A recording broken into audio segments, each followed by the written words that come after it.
Detrás del mundo infinito que es la mente del hombre, entre las estrellas que cubren el cielo o en el perfil gastado de las viejas piedras, existen verdades escondidas, otra realidad que apenas vemos.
Buenas tardes.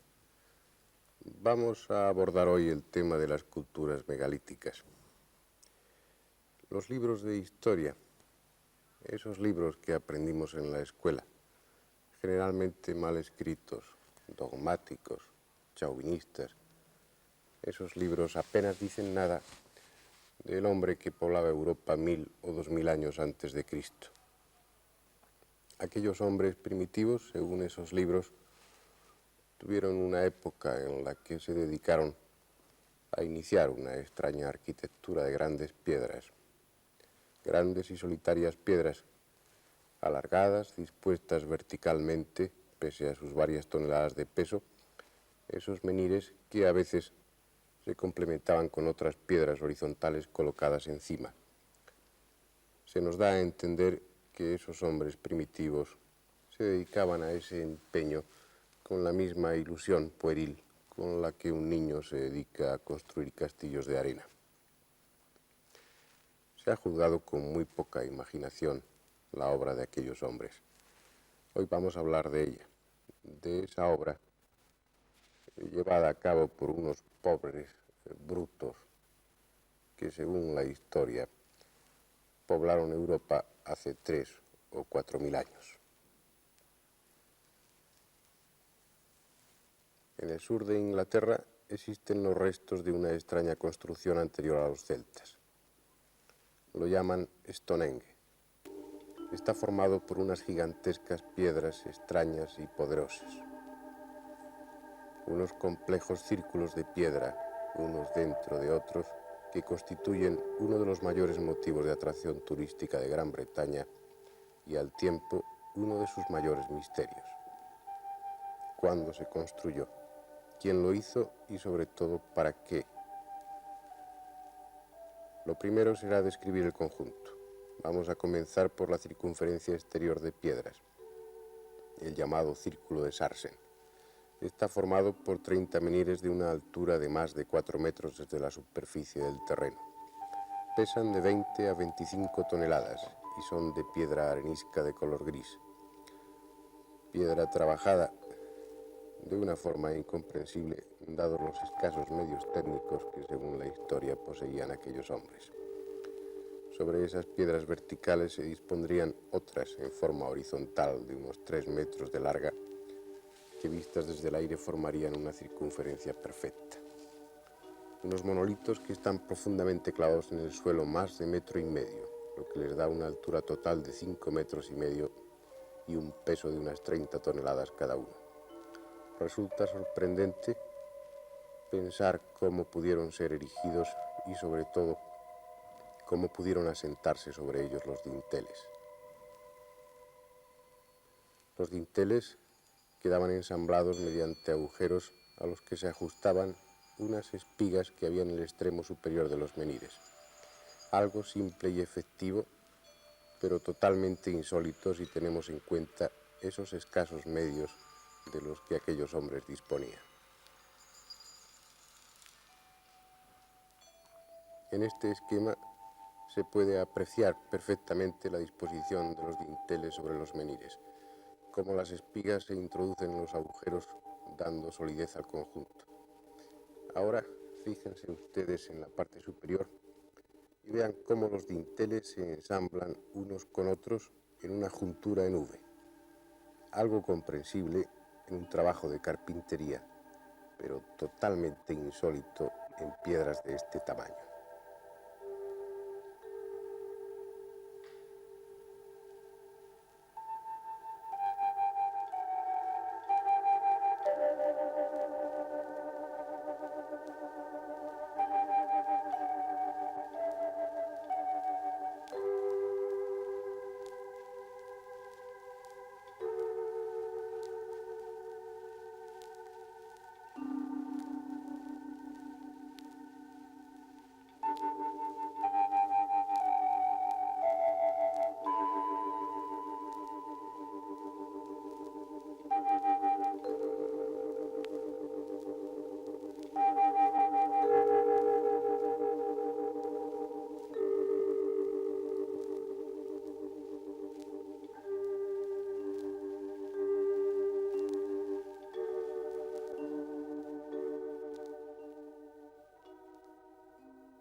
El círculo de Sarsen muestra unos conocimientos geométricos bastante considerables y además una capacidad por parte de aquellos hombres supuestamente primitivos para llevar a la práctica unos diseños complejos.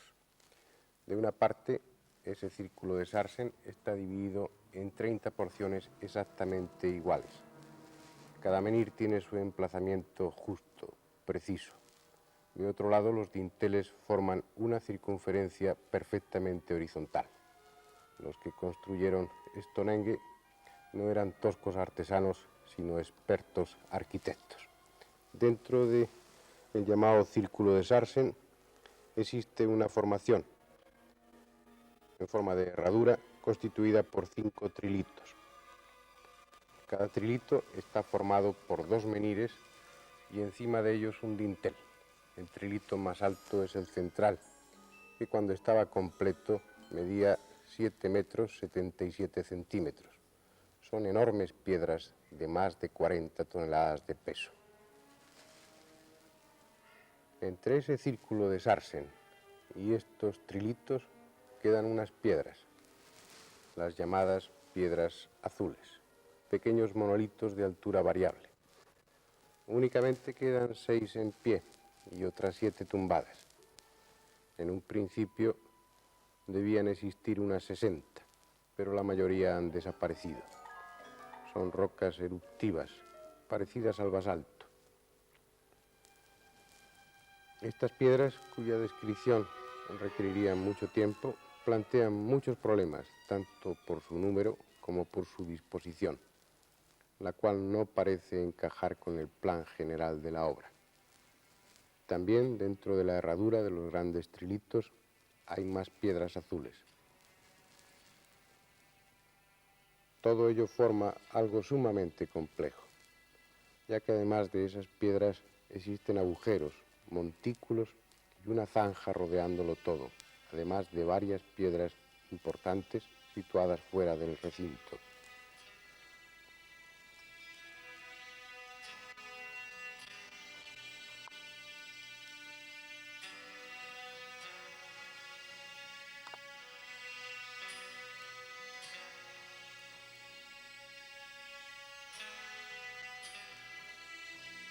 Un complejo conjunto que hoy tiene este aspecto que ustedes ven.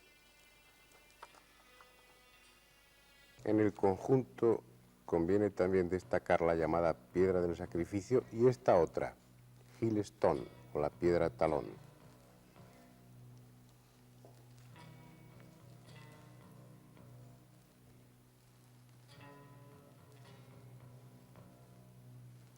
De gran importancia porque la piedra talón, junto con la piedra del sacrificio y el trilito central de la herradura, van a marcar el lugar por donde aparece el sol el día del solsticio de verano.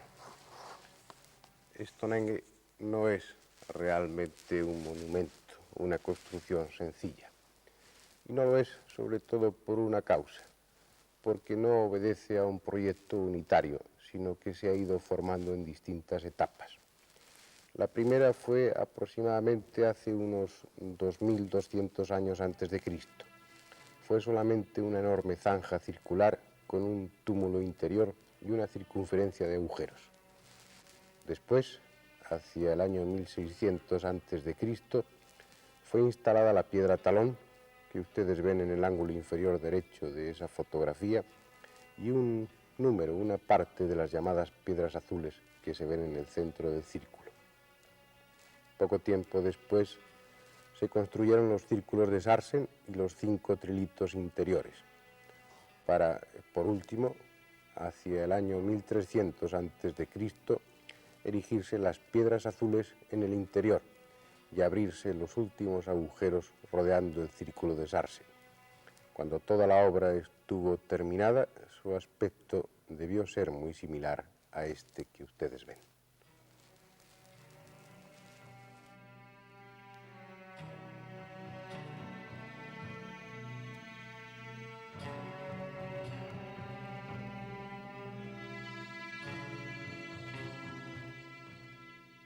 Estamos de nuevo frente a ese antepasado nuestro al que hemos aludido varias veces en este programa. Ese antepasado nuestro que contrajo una especie de locura, la locura de la piedra. Con poco menos que las uñas como arma, se lanzó a la ingente tarea de tallar enormes piedras, ponerlas derechas, colocar sobre ellas dinteles, y sabe Dios con qué fin, porque lo que está más o menos claro es que no sabemos para qué fue edificado Stonehenge. Podemos tratar de imaginar de qué medios se sirvieron aquellos hombres primitivos para poner en pie aquellas piedras y para construir ese extraño jeroglífico que es hoy Stonehenge. Para poner derechas esas piedras probablemente utilizaban este sistema. Mediante unas palancas las ponían derechas hasta dejarlas asentadas en el suelo y fijarlas después mediante piedras que rellenaban esos agujeros. Si esto era difícil, si esto era una tarea ardua, enorme, gigantesca, aún más complejo era colocar los dinteles sobre aquellos menires. Probablemente lo hacían así, como ustedes están viendo en ese esquema, levantando plataformas que se iban sobreponiendo hasta llegar a la altura definitiva que debía de ocupar el dintel.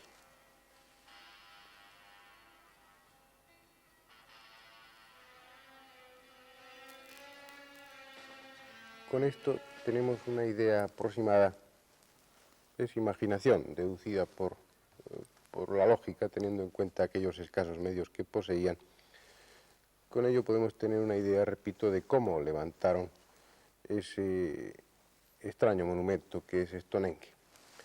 Si eso es difícil, si levantar, poner en pie aquellas piedras y sobre todo colocar esos gigantescos dinteles es una tarea casi imposible, lo más extraño, lo más sorprendente, no sorprendente ya, sorprendente si estudiáramos únicamente el caso de Stonehenge, pero ya estamos acostumbrados a lo largo de una serie de programas en los que hemos aludido a esas construcciones gigantescas de piedra de los hombres antiguos. Lo más extraño, insisto, es que si eso es difícil con las piedras allí, in situ, los antiguos lo complicaban más, puesto que tenían la extraña manía de edificar sus monumentos a enorme distancia de donde estaban situadas las canteras. En este caso concreto de Stonehenge, las piedras de Sarsen venían del norte de Wiltshire, a unos 30 kilómetros. Una empresa delirante si se tiene en cuenta que esas piedras pesan entre 40 y 50 toneladas. Pero eso en cuanto a las piedras de Sarsen, porque las piedras azules venían de una distancia aún mayor. Venían desde los montes de Prestali, a unos 230 kilómetros en línea recta, porque en un camino real esos 230 kilómetros se transformaban aproximadamente en unos 500 kilómetros.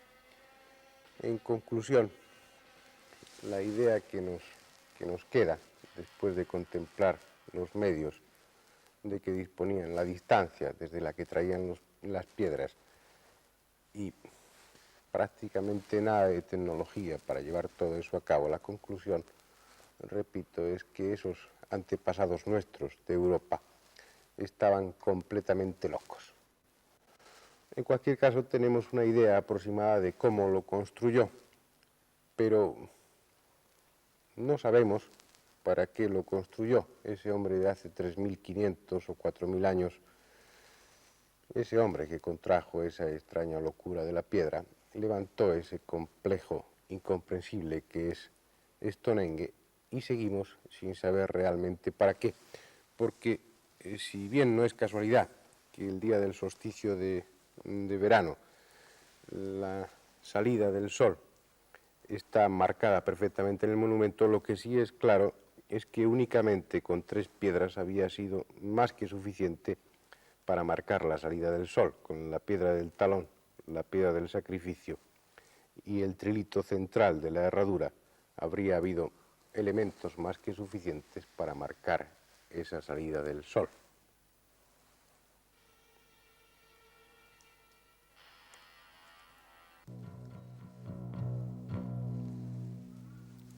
Llamar a Stonehenge un templo tiene el mismo valor que decir que era un mercado. Como norma, a toda ruina que no entendemos la llamamos templo. Tampoco se debe relacionar Stonehenge con los druidas y la cultura celta. Estas ruinas son anteriores a ellos. En algunas piedras del Sarsen se han encontrado grabados de utensilios que hacen pensar en culturas del Mediterráneo, posiblemente espadas micénicas o cretenses. Con Stonehenge está sucediendo lo mismo que sucedió con la Gran Pirámide. La medición de ángulos y distancias manejados con libertad sugieren que en esas ruinas está el compendio de todos los conocimientos matemáticos y astronómicos de una civilización muy desarrollada que desapareció. Gerald Hawkins, profesor de astronomía en la Universidad de Boston, suministró a una computadora los datos más destacados de las alineaciones de piedras y la situación de los más destacados cuerpos celestes. El resultado fue sorprendente. En Stonehenge están los datos precisos sobre las salidas y puestas del Sol y la Luna, las variaciones estacionales, incluido el año metónico, un ciclo de 18,61 años en el que en cada transcurso de ese periodo la luna llena aparece en las mismas fechas del calendario. También en Stonehenge pueden calcularse las fechas de los eclipses producidos durante parte del segundo milenio antes de nuestra era. Nos encontramos, pues, frente a una de esas múltiples paradojas que ofrece la historia. En aquellos libros a los que aludíamos en un principio, en aquellos libros de historia se nos dice que el hombre el hombre primitivo que poblaba Europa hace 3.500, 4.000 años, cuando se edificó Stonehenge, era un hombre carente de conocimientos, un hombre tosco, primitivo, muy poco desarrollado, que apenas sabía en qué mundo vivía. Stonehenge y otro tipo de ruinas muy parecidas nos dicen que eso no es así. Está fuera de toda duda que el hombre, ese hombre europeo que construyó Stonehenge, poseía conocimientos astronómicos y geométricos sumamente precisos. Que esos planos con los que se construyó Stonehenge fueron realizados por alguien que poseía conocimientos elevados, conocimientos científicos y técnicos tremendos, diría yo, para aquella época. Puede que el hombre europeo de aquel entonces, de hace esos 4.000 años, se hubiera limitado a ejecutar de una forma sumisa aquellos planos. Pero lo innegable, lo indudable es que alguien había detrás, alguien con unos conocimientos tan desarrollados que permitieron trazar unos planos exactos, unos planos precisos, en los que ni la colocación de una sola piedra estaba sujeta al azar. Todo estaba medido, todo estaba calculado.